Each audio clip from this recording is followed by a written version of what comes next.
Assalamualaikum warahmatullahi wabarakatuh. Perkenalkan, nama saya Nida Zari Ritonga, saya dari PGMI 3. Baik, hari ini saya akan mereview tentang pembelajaran administrasi pada kelompok 2 dan kelompok 3. Yang mana yang pertama yaitu pada kelompok 2 membahas tentang perencanaan dalam administrasi pendidikan. Nah, apa sih perencanaan dalam administrasi pendidikan? Baik, saya akan menjelaskannya.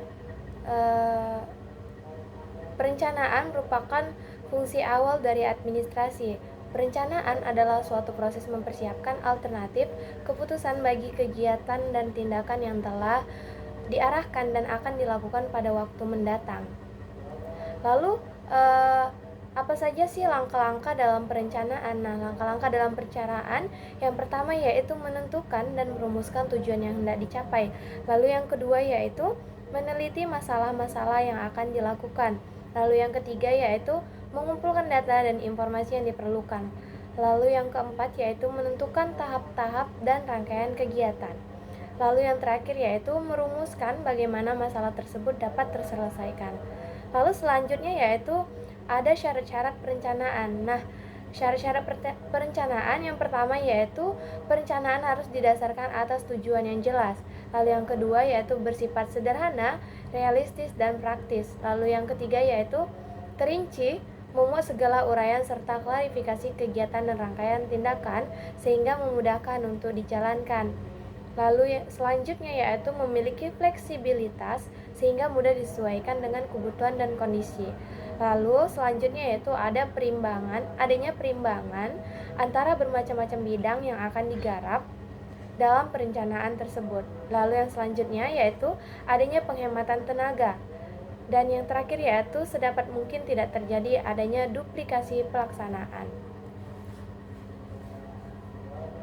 Lalu yang selanjutnya yaitu terdapat karakteristik dan prinsip perencanaan administrasi pendidikan. Nah, yang pertama yaitu perencanaan pendidikan merupakan suatu intelektual yang berkesinambungan dalam menganalisis, merumuskan, dan menimbang serta memutuskan dengan keputusan yang diambil harus mempunyai konsistensi, taat asas internal, dan berhubungan secara sistematis dengan keputusan-keputusan lain.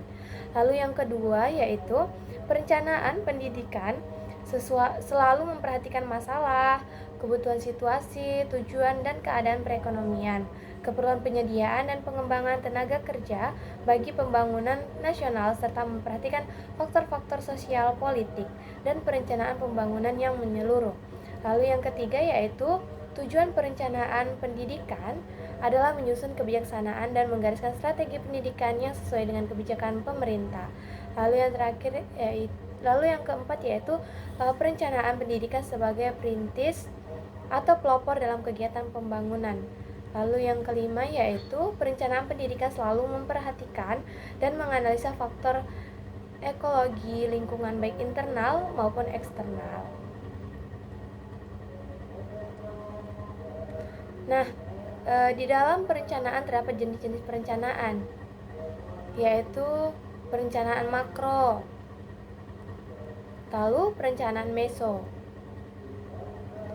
Lalu yang selanjutnya yaitu saya akan mereview makalah dari kelompok 3. Nah, judul makalah dari kelompok 3 yaitu pengorganisasian administrasi pendidikan. Apa sih pengorganisasian administrasi pendidikan? Seberapa penting sih pengorganisasian dalam administrasi pendidikan? Nah, saya akan menjelaskannya. Pengorganisasian adalah sebagai suatu proses penentuan, pengelompokan, dan pengaturan bermacam-macam aktivitas yang diperlukan untuk mencapai tujuan, menempatkan orang-orang pada setiap aktivitas, menyediakan alat-alat yang diperlukan, menetapkan wewenang yang secara relatif didelegasikan kepada setiap individu yang akan melakukan aktivitas-aktivitas tersebut. Lalu bagaimana proses pengorganisasian? Nah, tahap pertama yaitu harus dilakukan dalam merinci pekerjaan. Lalu yang kedua yaitu membagi seluruh beban pekerjaan. Lalu yang ketiga yaitu menggabungkan pekerjaan para anggota dengan cara rasional dan efisien. Lalu yang keempat yaitu menetapkan mekanisme kerja untuk mengkoordinasikan pekerjaan dalam satu kesatuan yang harmonis. Lalu ada jenis-jenis organisasi, yaitu yang pertama organisasi formal. Lalu yang kedua yaitu adalah organisasi informal. Lalu apa saja sih manfaat dan tujuan organisasi?